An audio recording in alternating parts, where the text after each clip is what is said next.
It's been a long time since the last time we got down with some free-for-all action, and here at the Gates of the Old Ones by Maruka, we'll be taking the plunge once again, this time on Steel Faith Overhaul. We've played here once before, but it's one of the coolest custom maps I've ever had the pleasure of playing on, so I thought it'd be worth another shot. And I'm glad I did, because Daddy Doombull and the Minobus got to take part in a glorious and incredibly close match with the Dwarfs, Warriors of Chaos, and Lizardmen, and it was basically just non-stop, over-the-top action from beginning to end, and some really cool, unique lords on display as well, so make sure you stick around for the ending. But first things first, let's go over the builds.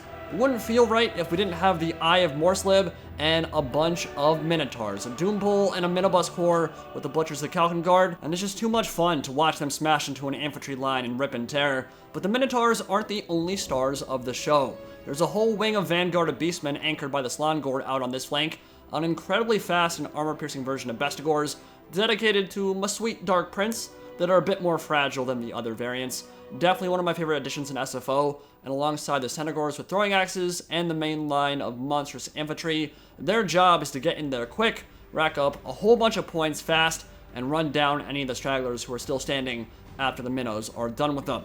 The Dwarfs are commanded by Fatorius with a nice defensive position with temples to their backs, so won't be able to charge directly from the rear, and anchored by a Rune Lord, a Rune Smith, and in the center of his formation, he's got a bunch of Dwarf engineers who have stepped away from their artillery and hooked up some grenade launchers to channel their inner Rambo here, and they're good for turning lightly armored infantry into little giblets of meat. So that's a unit that was added in SFO as well. There's also a gyro bomber rather, on Overwatch, and Longbeards and Hammerers out on the left flank. Now the Hammerers are not a unit we've seen a lot in vanilla recently, and for good reason.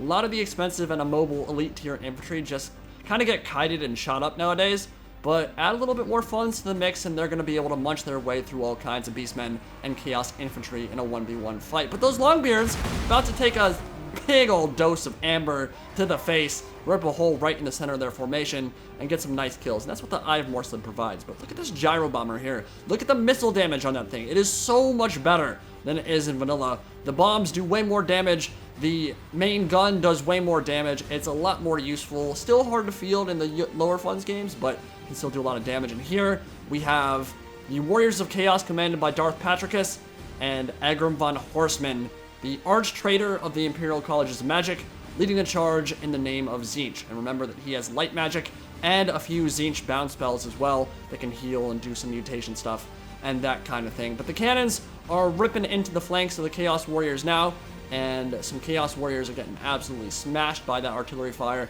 But take a look at that monster. That is the weird spawn that has been changed completely from what it is in vanilla into a single entity with armor sundering, terrifying stats, and rotten regeneration, which will freeze it in place and give it a ton of regen, but make it so that it can't move. So basically just nets itself. And that thing is scary. But the Zealots of Change are pretty scary as well. They're a support unit for the Warriors of Chaos that can heal and summon Chaos Spawn. So not very tanky. They can die pretty easily in melee, but they've got some really nice support casting. And out on this flank, we'll take a look at the Summoners of Rage, who are without a doubt one of the most terrifying monster units in all of SFO.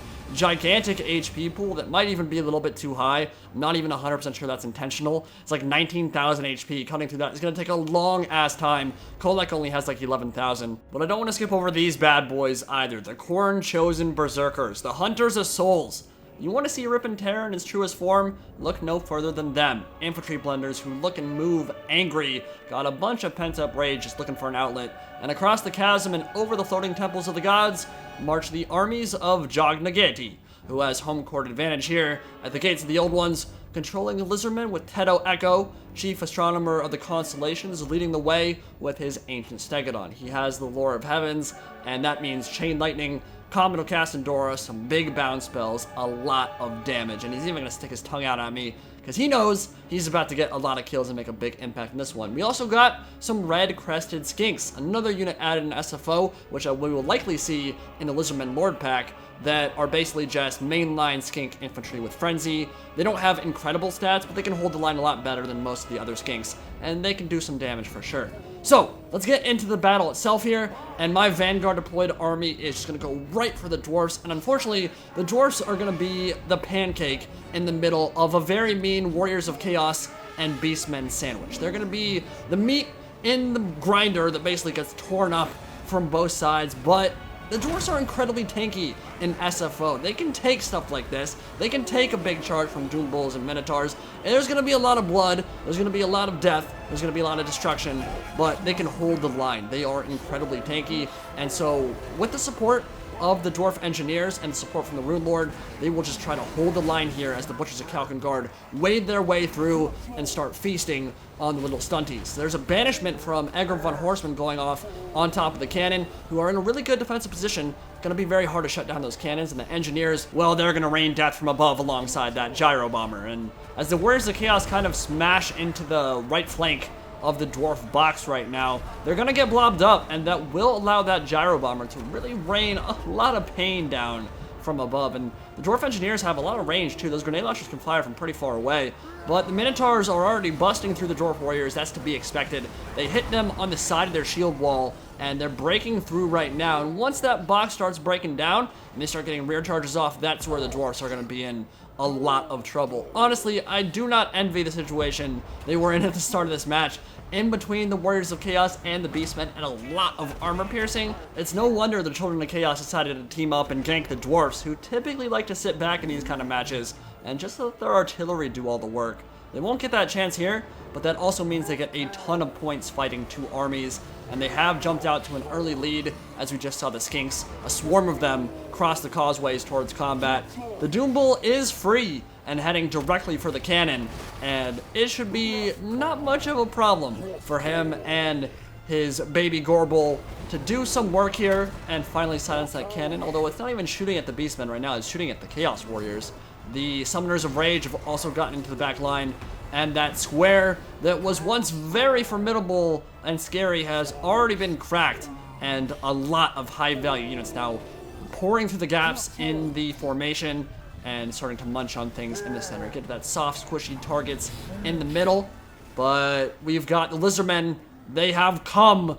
They have crossed the causeways, and now they're going to take a very commanding position at the top of the hill and drop a chain lightning on a huge blob of Dwarfs and Chaos Warriors. And look at those points just jumped up for Tetto'eko and Lizardmen. They're on the board now, and that was a beautiful Vortex, and it's getting really close to an even bigger blob, and it will veer off just in time. So if you're the Dwarfs or the Chaos Warriors, you're probably very happy. That could have done even more damage, but 164 kills off of one cast.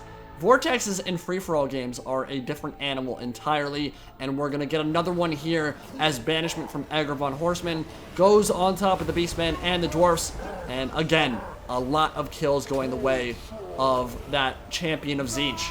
Beautiful banishment there, and it's going to actually veer off into an unimportant target, start hitting the Gors as well, while the Summoners of Rage do their thing, summoning some lightning into the red-crested Skinks, and Shield of the Old Ones will go down, as well as Curse of the Midnight Wind, as the Slaanesh make it into combat with the red-crested Skinks and start chopping them up. That will be a one-sided, lopsided fight. Red-crested Skinks, I don't think will be able to pierce their armor particularly easily, but the Beastmen have really done a ton of damage to the Dwarfs right now, as the Eye of Morslib tries to get some shots into the red-crested Skinks, and the Butchers of Kalkengard have pushed forward, charging uphill into the throng of the Lizardmen army, and they're probably going to want to retreat. A lot of them already are. They're broken. I believe the Butchers of Kalkengard do cause terror in SFO as well. So when that charges in, the ones in the front ranks that would have been immune to Psych, that Frenzy's going to wear off, and they're just going to start getting smashed as their leadership drops.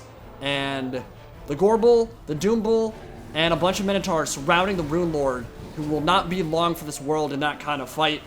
Crocs Gors have pushed forward now. In the Slaanesh, it's exactly where they want to be, but Minotaurs close by, and that will make it a much tougher fight. Windblast coming in from the flank, going to do a lot of damage to the Slaanesh, and the Bastiladon Solar Engine right at the crest of that hill, getting some good shots into the center of everything down below. Chaos Spawn summoned by the Zealots of Change, gonna tie up a huge blob of Skinks. Look at that. There needs to be a Vortex that goes into that. That could get untold numbers of kills right there.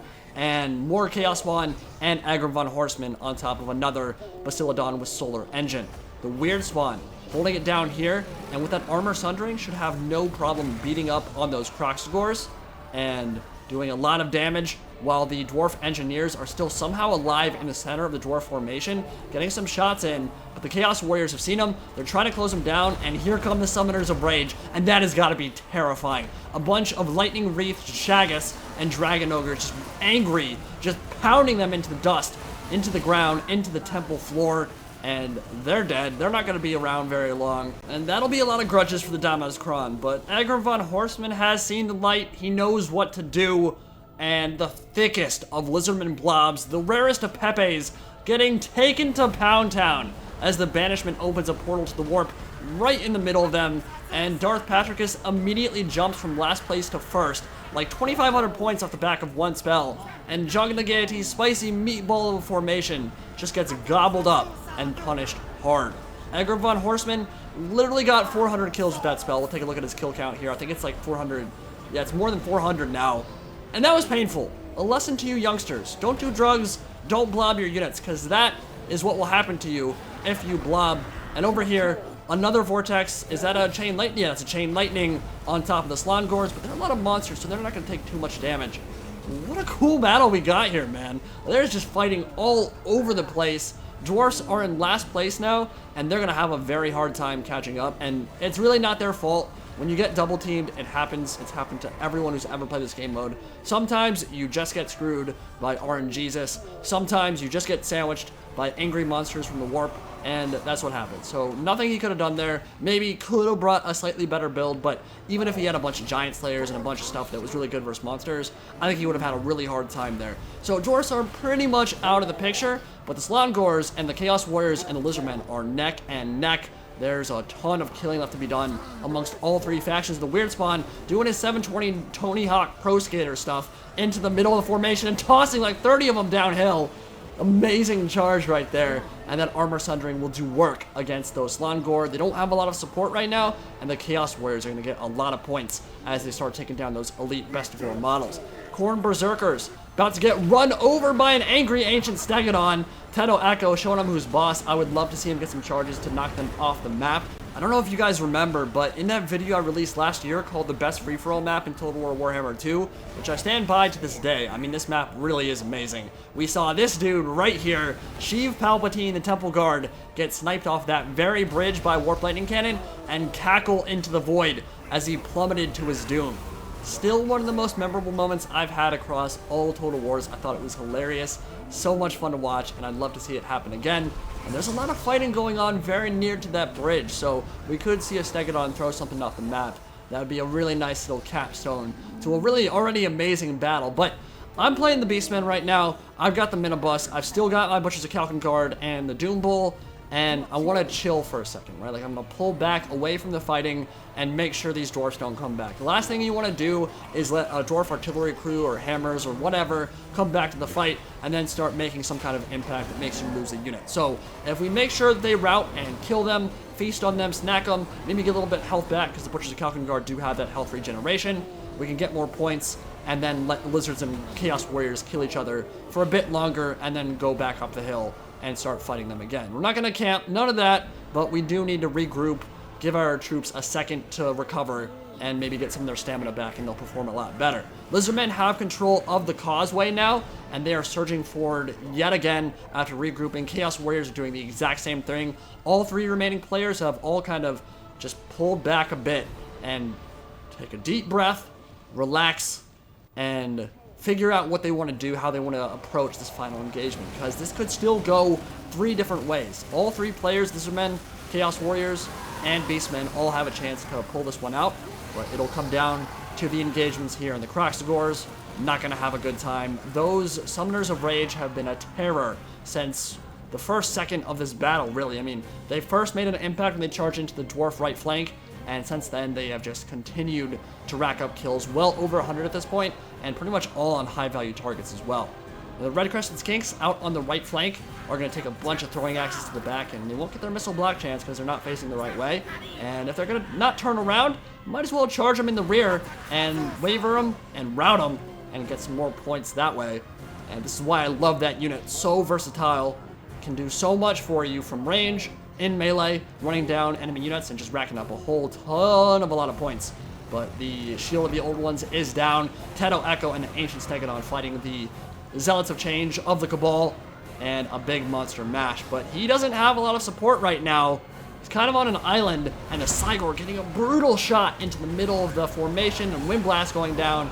Gonna rout some of those Chaos Warriors and the Halberds, but Egrimm von Horstmann's still in good shape right now.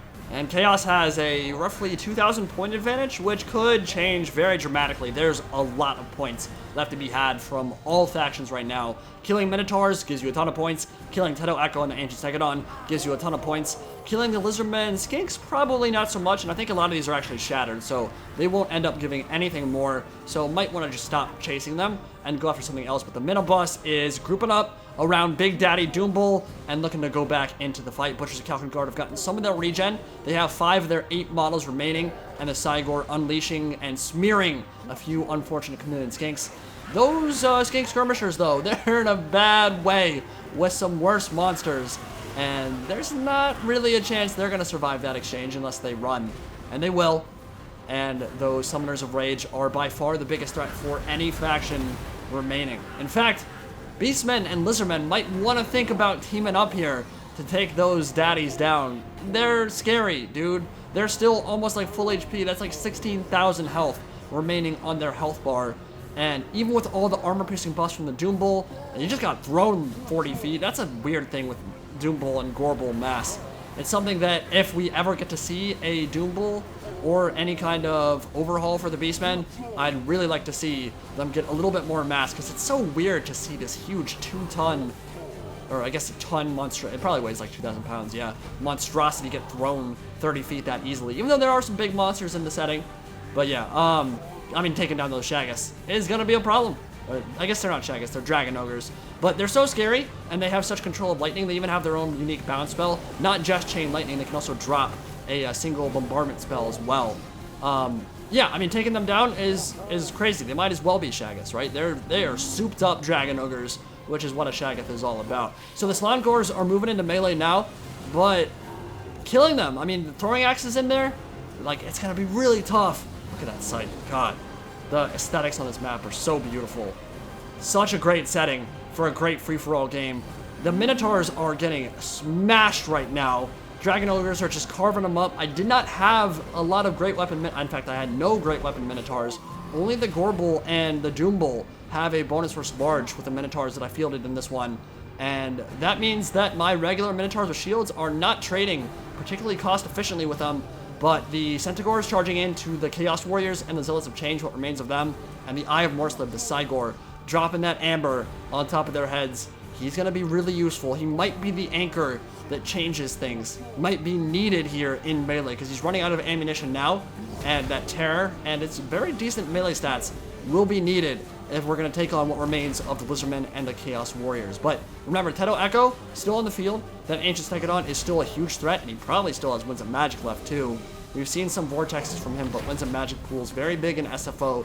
You can do a lot more casting. Egrimm von Horstmann also big threat as well, down to half HP. Took some damage from the Doombulls. The Centaurs with throwing axes still trying to get some shots in from the flank, and slowly the Dragon Ogres are beginning to drop. But Minotaur, another one falls. The Doombull just standing in a sea of angry Dragon Ogres, trying to push them back, trying to win, trying to carry the day, but they're gonna give chase. And right now, all we can do is kite them, shoot them to pieces, and hope it's enough. Their health bar has definitely dropped a lot. I mean, they took a lot of damage in that fight, but for all 3 factions, there's really not a whole lot left. In fact, Tetto'eko has routed Egrimm von Horstmann, looking like he doesn't want to let him come back to the fight, and those chameleon skinks, they're in a bad spot too. Summoners of Rage will punish them, just racking up so many kills. And we're getting into the late stages at this point. Darth Patricus with a 3,300 point advantage. Lizardmen are out of the fight completely, and it'll be down to monster versus monster, chaos versus chaos, fur babies versus faces not even a mother could love. And Egrimm von Horstmann channeling his inner Slaanesh in the shadow of the pyramid for the moment. Changer of Ways is a fickle beast, and he's just spanking that Stegosaurus on the Badonkadonk over and over, trying to make sure Tetto'eko does not return to the fight. And he'll be very smart to keep doing that until Lizardmen are completely shattered, and it looks like that just happened. He's gone, and he will kind of give up on the pursuit because it doesn't matter. He won't get any more points for it. He won't get any more points for landing the killing blow once it's shattered. And that means Beastmen versus Chaos in the shadow of the gates of the old ones. Get a nice look at the top and get ready for the steel chair, the smackdown between two of the most chaotic factions in all of Warhammer Fantasy. Egrimm von Horstmann coming back to join in the duel. And here we go. Get ready for it. They're gonna group up around Egrimm. Beastmen are gonna group up around their Doombull. And can the Minobus carry the day here? Can the Cygor, the Eye of Morslib, will probably be the most important unit at this point. The Butchers of Kalkengard have almost no health left. Regen's still going, but the Weird Spawn has gotten a lot more benefit out of his own regen because he's a single entity. And Warp Gaze going down on the Dragon Ogres will deny them their charge. The Weird Spawn will try to go after the Doombull and has armor sundering and 650 weapon strength, but the Weird Spawn now getting tossed around. It's his turn. Cygor will charge in and start smacking those Dragon Ogres, prevent them from getting their charge bonus off. Warp Gaze was super useful for that. The armor piercing buff and frenzy and all that going down around the Doombull Lord.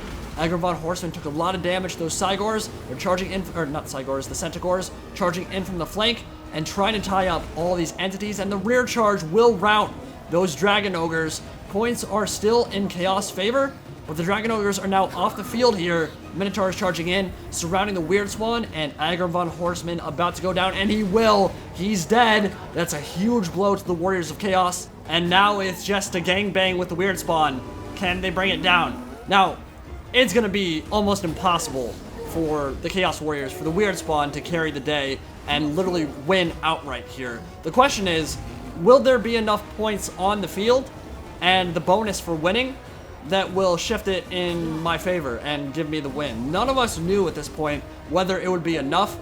I mean, look at how close this game is. I need a big boost to jump ahead of the Chaos Warriors here. And with the Doombull taking damage, the Weird Spawn still racking up points. It's about to go down. Beastmen are going to win the day, but are they going to win the free-for-all? They'll be the last one standing. Chaos Spawn goes down, and we'll take a look at the scoreboard, and Beastmen win. Barely. By the skin of their teeth. It was like 600 points, and they end up pulling it out. And a big part of that comes down to the Doombull, the Minobus, and those Slaanesh. I mean, honestly, a lot of the support too. Eye of Morslib, Centaurs with 250 kills, but the Lords were incredible, especially Egrimm von Horstmann, 486 kills, Tetto'eko 375. I mean, that's just insane. Like, that's what makes free-for-alls fun. You've got to be so wary of positioning because you can get punished so hard and see these vortexes hit 2, 3 armies, engagements in pockets all over the map. You just got so much to think about, and it's so visually spectacular. Such a fun game mode. See the Dwarfs here, Hammers did very well, but the rest of the army struggled. I mean, the cannons were not in a great position to fire in, even though they had their rear kind of protected. The rest of the army just kind of got double teamed, but those Summoners of Rage and the Weird Spawn together made a huge impact that battle. Corn Berserkers, a lot of kills as well. Super fun game. Hope you all enjoyed. GG to everybody. See you next time.